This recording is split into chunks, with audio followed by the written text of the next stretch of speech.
Subscribe now and press the bell icon. Never.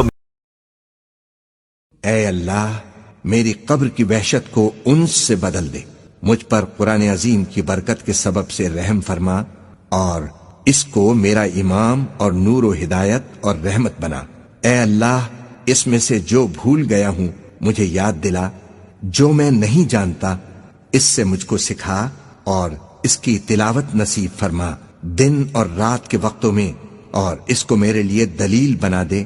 اے دنیا و آخرت کے مالک، اے بے پناہ رحمت و بخشش والے، مجھ پر تیری کس قدر بے شمار نعمتیں ہیں جن میں ہر نعمت پر تیرے شکر کا میں حق ادا نہیں کر سکتا۔ مجھ پر رحم و کرم فرمانے والے، مجھے فقر و تنگ دستی سے ذلیل نہ کیجو، قرض کی بدنامی سے مجھے بچائیو، اور جو نعمتیں تو نے ہمیں دی ہیں ان کو ہم سے واپس نہ لیجو۔ صحت و عافیت کی زندگی عطا فرما، اپنی تمام نعمتوں پر تجھے یاد کرنے، تیرا شکر اور عبادت کا پورا حق ادا کرنے میں ہماری مدد فرما۔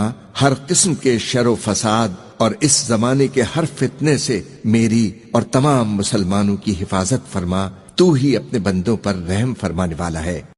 اے اللہ ہمیں ہدایت نصیب فرما، ہمارے ظاہر و باطن کی اصلاح فرما تاکہ ہم گمراہیوں سے دور رہیں، اور ان مقبول بندوں میں ہمیں شامل فرما جو سچے دل سے ایمان لائے۔ تو پاک اور بے عیب ہے، ہم تیری نعمتوں کا شمار نہیں کر سکتے، ہم تیری نعمتوں کے شکر کا حق ادا نہیں کر سکتے۔ تو ہی سب سے زیادہ رحیم و کریم ہے اور ہر مانگنے والے کو سب کچھ دینے والا ہے۔ اے کریم ہمیں عافیت و سلامتی عطا فرما، اپنی اطاعت و فرمانبرداری کی ہمت و توفیق نصیب کر۔ ہماری یہ زندگی تیری امانت ہے، اس لیے برحق دین اسلام پر ایسی حالت میں ہم تیرے سامنے حاضر ہوں کہ تو ہم سے ہر طرح خوش اور راضی ہو۔ تیرے سوا میرا کوئی مالک نہیں، میرا کوئی پالنے والا نہیں، اور تیرے سوا کوئی عبادت کے لائق نہیں۔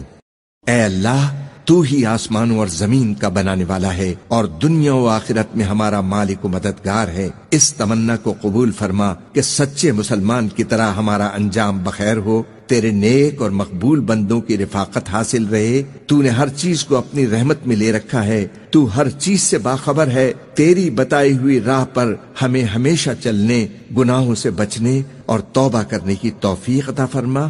تو نے ہمیں جتنا علم دیا ہے ہم اس سے کچھ زیادہ نہیں جانتے، تو ہی سب کچھ جاننے والا ہے۔ میں تجھ سے دین و دنیا میں ہر طرح کی خیر، ہر آفت سے سلامتی اور ہر مصیبت سے عافیت کا امیدوار ہوں۔ اپنے گناہوں کی معافی کے ساتھ تیرے غضب اور دوزخ کی آگ سے پناہ مانگتا ہوں۔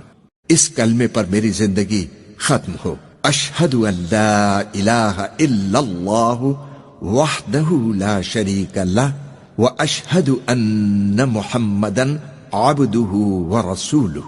آمین ثم آمین۔